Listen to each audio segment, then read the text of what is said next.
gentlemen, welcome to another episode of our Secure Dental Podcast, where we bring guests in from in and outside the industry.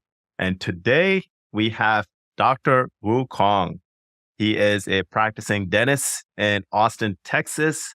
He moved from Chicago, Illinois. That's where I'm kind of based off. And he's the owner and founder of High Point Dentistry. High Point Dentistry is top 5,000 fastest growing companies by Inc.com. Dr. Wu Kong is the owner of High Point Dentistry and he first received his bachelor's degree in mechanical engineering from Michigan State University. Engineering's technical aspect appealed to him and he applied them to his dental practices. He is a graduate of University of Detroit Mercy School of Dentistry and is a third-generation dentist, as his father and grandfather were both dentists. That's awesome. He is a member of the American Dental Association, the Academy of General Dentistry, and Dentist Entrepreneur Organization. With a vision, he created a patient-centric dental practice that prioritizes the comfort and satisfaction of his patients. High Point Dentistry has now expanded to 6 dental offices across 2 states and providing comprehensive dental services that are privately and doctor-owned. The offices are the top-rated dental offices in their respective area of over 2,500 5-star Google reviews. High Point Dentistry is committed to ethical and compassionate patient care and has helped build a loyal following of patients who are treated like family. So, Dr. Kong, that's awesome. Good to have you. Thank you. Thanks for having me. I guess I could have kept that bio a little shorter. Oh, no. I love it. I love it. So here's the thing, right? You know, in dentistry, we're always talking about like Google reviews. We're talking about like, what do we do different? And for you to do that over 6 locations, that's awesome. So, you know, I just wanted to take this time and have you start off how you got started. What is some of the challenges and some of the successes that you went through when you started right after dental school? Yeah, I mean, after dental school, well, if it's okay with you, I'll kind of go a little bit back, just tell you a little bit of my history. Yeah. You know, my parents are from Cambodia in Southeast Asia. And so you know that history of the area. There was a civil war that broke out. Right. My parents were fortunate enough to escape that war and, they went to a refugee camp in Thailand, and that's where I was born. We were sponsored by a Catholic church to come to the United States. And, for me, I just live the traditional immigrant life. Just, my parents owned a restaurant and worked hard. Right. And, just learn all the values of hard work and with them. And that's a little bit of history about me, before dental school. But after dental school, I just took the job that I could, out in Rockford, Illinois. I mean, you remember you were there. Right. Hey, I was there with you, right? So for the audience, right? I mean, I know Dr. Kong since 2009, 2008, something like that. And, we both worked as an associate at a dental company. And, that's when me and him, we hit it off. And, I just want to know, I know you've been through a lot, right? How has coming to this country and, what you went through shaped what you're doing right now? Yeah, what I didn't mention was my father was a dentist too, and his career was cut short. And he only worked in private practice for about a year. And when he came to the United States, he didn't have that opportunity to go back to dental school. So you wanted to make that happen, right?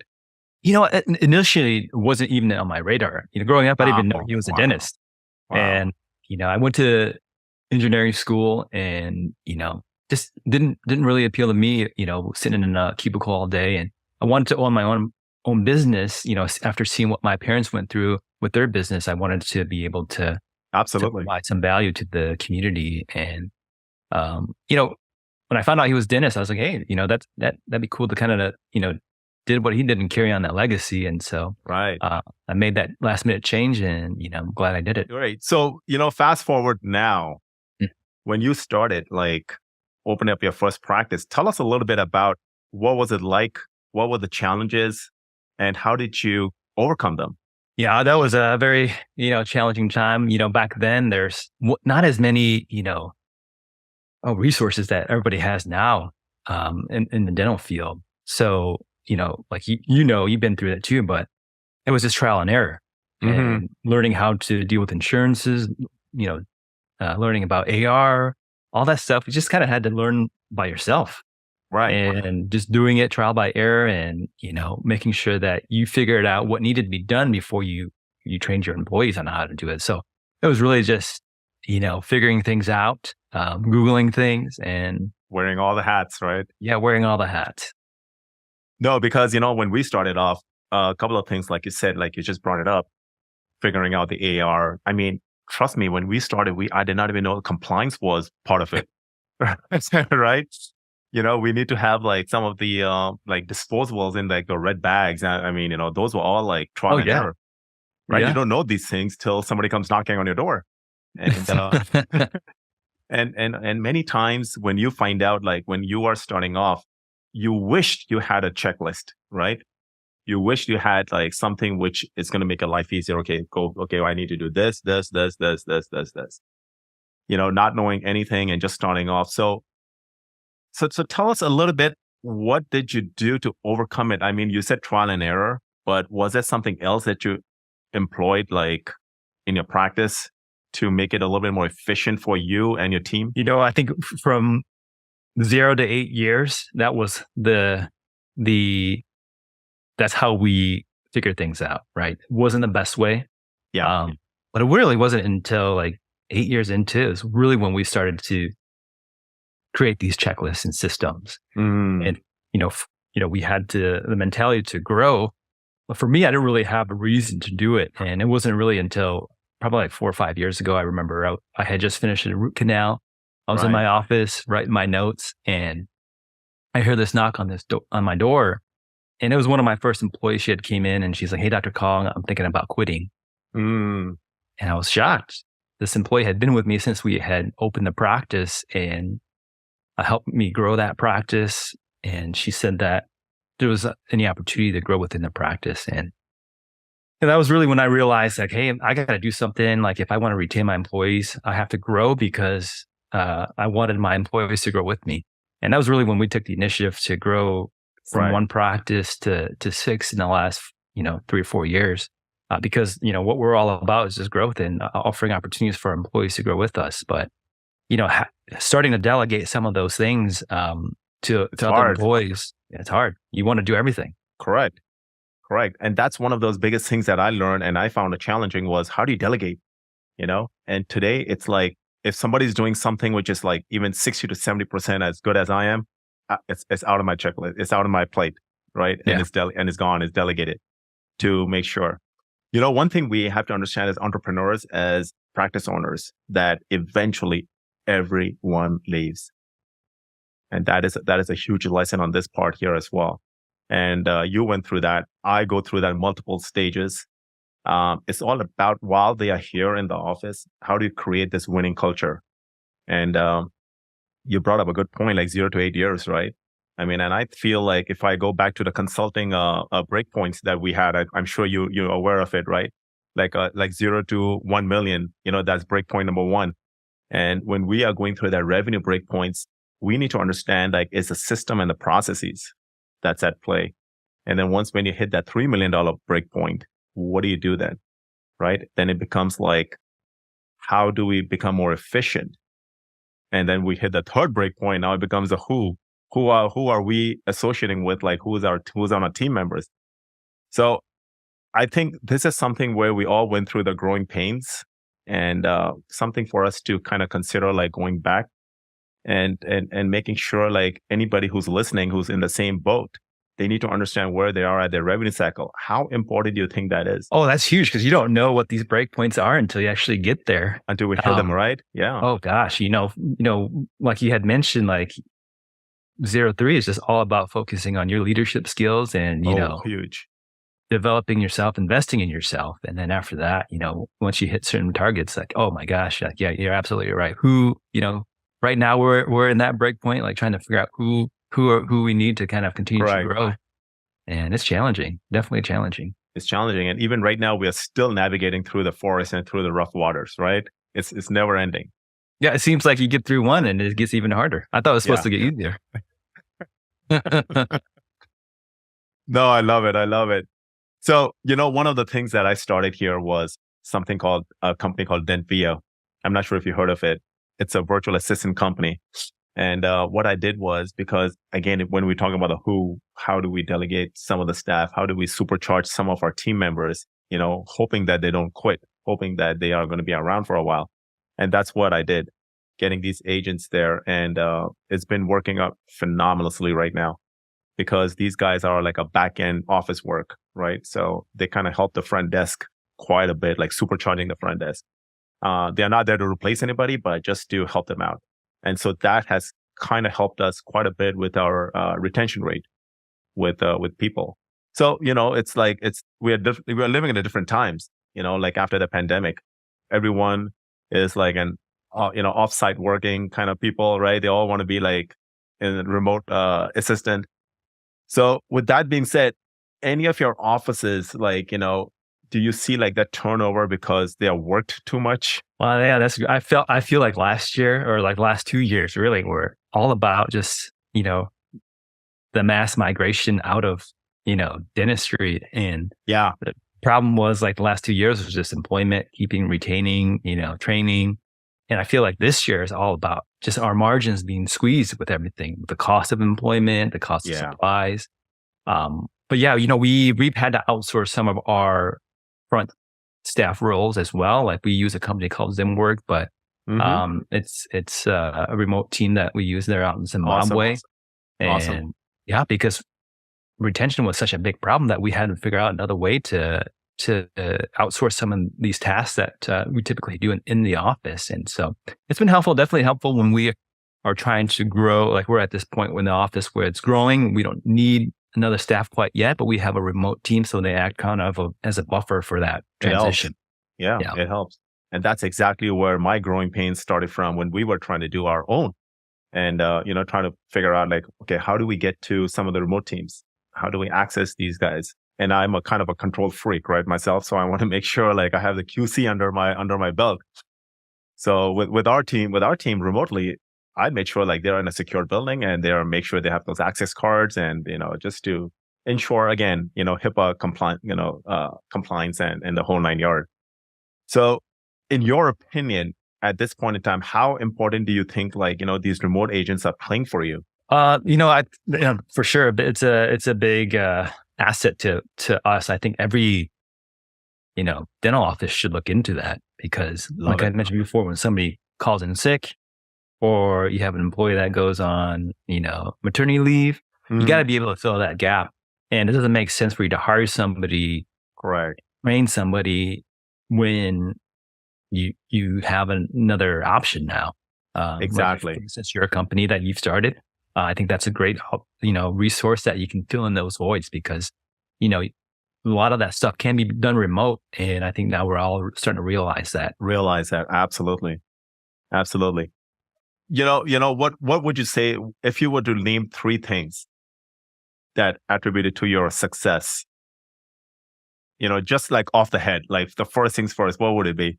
I mean, I think now it's, about, collaborating, like with Awesome. like what Love we're doing right now. Collaboration, I think, is one, being persistent is another, and just not giving up on what your dreams are. Just have the goal there, right? Eyes on the prize. Mm-hmm. Yeah. No, awesome. So, with the future coming up, what are you looking at? Where is High Point going to be? What's your plan, your vision? I'm sure, you maybe may or may not agree with this, but like for us, like, growing is almost like it's not an offensive strategy. It's like a defensive strategy with where dentistry is heading. The consolidation in dentistry is just going to continue on. And for us to continue to have a provider, own practice, right? We have to grow, because there's leverage that most dentists don't know that these companies have. And we're the ones that are being squeezed. Whereas their reimbursements or supply costs are, improving. Ours is getting squeezed, and, being able to have at least some negotiating power definitely helps. we're still at a small scale where we have just a little bit. And we're starting to see some of those economies of scale. But our vision is continue to grow. We're going to continue to grow until we feel like the quality of care is being affected. But we want to grow because we want to offer opportunities for our employees to grow within the organization. And that's really what, drives me, is just seeing people that start off at entry level jobs and kind of, become Absolutely. managers. And that's really the fun part. Hey, that's always a fun part because you know what? We're expanding, right? We're expanding, we're growing. It's not like, I met this gentleman, Dave Meltzer. We had dinner last night, and this guy is from Sports One, pretty well affluent guy. He said something about in the effect of, once when we are in our field, do not think about transition, but think about expansion. And that just hit me because every time we are thinking about, oh yeah, what's going to happen after dentistry? What's going to happen after dental school, right? What's going to happen after the job, the next job? And what he put in my head was, think about expansion, like in your current field, and then expanding to the next thing that you're going to do. And I was like, wow, okay. Never thought of it. Never thought of it that way. And that's awesome. What you just said, because that's great. I think that those are words of wisdom right there, because we always get something waved in front of us, and right. And I love what you're doing, and I love how you think about things. Like your mindset and my mindset, like just we on the same frequency, right? If you're not expanding, you're shrinking. Pretty much, you're just going down, and eventually gravity pulls us, right? So it's like a defensive play right there, like you said. So I love what you said. So yeah, with that being said, how many associate doctors do you have right now? General dentists, I think we have about 12, and then we have 4 specialists as well. We have endodontist, oral surgeon, prosthodontist, and orthodontist. So, and we're obviously our next. I think we discussed this off camera. Like we're working on our 7th location right now. It's going to be a pedo ortho group out here in Austin, and it's going to be our biggest startup ever, and we're excited about it. And that's going to be like a completely specialty. No, we're going to have general dentistry too. So, okay. When we initially came out to Austin area, in our Illinois offices, we have a specialty because we have that built-in referral. In Austin, we haven't quite gotten there yet, since we've only been out here for about 3 years. And so now we have a referral base. We're going to start building our specialty program, nice. Which has been great. We offer some of these services in-house. Some of our docs aren't like super GPs like you are. Yeah. So, we got to bring in the specialties in, and that definitely is a value to our patients. But is any of your docs like looking forward to be like a super GP and taking on some of these roles? That's what we're hoping for. It's tough. Like, I think one thing that maybe we need to work on is just the mentorship side of things. It's tough because we're expected to be the clinical director, right? Especially in it. Maybe you're not so much anymore, but, in our stage, like having that mentorship is tough because we have so many things on our plate. It's hard for us to be chairside with some of these younger doctors. Absolutely.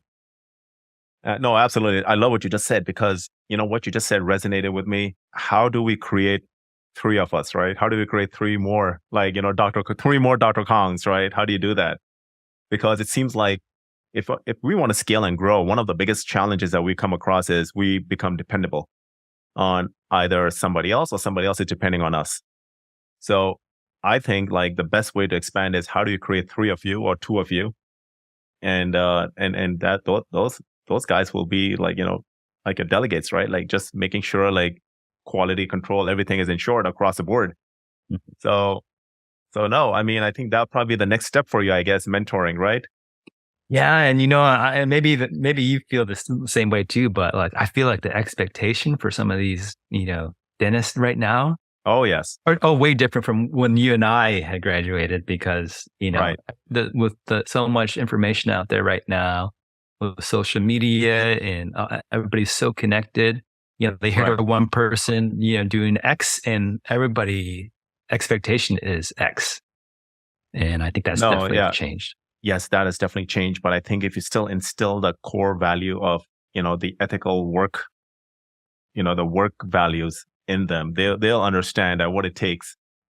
Because for us, what we learned was having their goals aligned with our goals. Mhm. And if we can do that some shape, form, or another, or like see what ticks for them, I think that kind of works out really, really well. Yeah, just So, getting those one-on-ones with them, right? so yeah. So hey, Dr. Kong, man, it was great. Any last minute thing you would like to share? Oh man, Any tip, word of advice for somebody starting up or someone who is struggling with their office? What would your take be? Like, what would you say? especially if you're trying to do the multiple office route, you better have a good reason of doing it. You better have a good why, Love it. because you can just do really well having one practice. There's no reason for you to grow more than one practice unless you have a good reason to doing it, because there's gonna be nights, where we're, thinking about something and struggling to remember what you're doing. Why am I putting up with this? Right. And Right. you better have a good why, because, it's not an easy journey, and, but it's definitely doable. And lastly, do you recommend getting any kind of mentors? For mentorship, like I mentioned before, collaborating is, Mhm. the number one thing right now is just being able to find a mentor that's going to help you out, because if you can shorten that Time, right? time,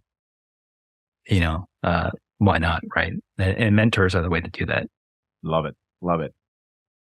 Well, I think that was great. If someone wanted to reach you, are you open for that? Of Like, course. yeah. Yeah. You can always reach out to me. My email address is just vukong@gmail.com. Vukong, VUKONG @gmail.com.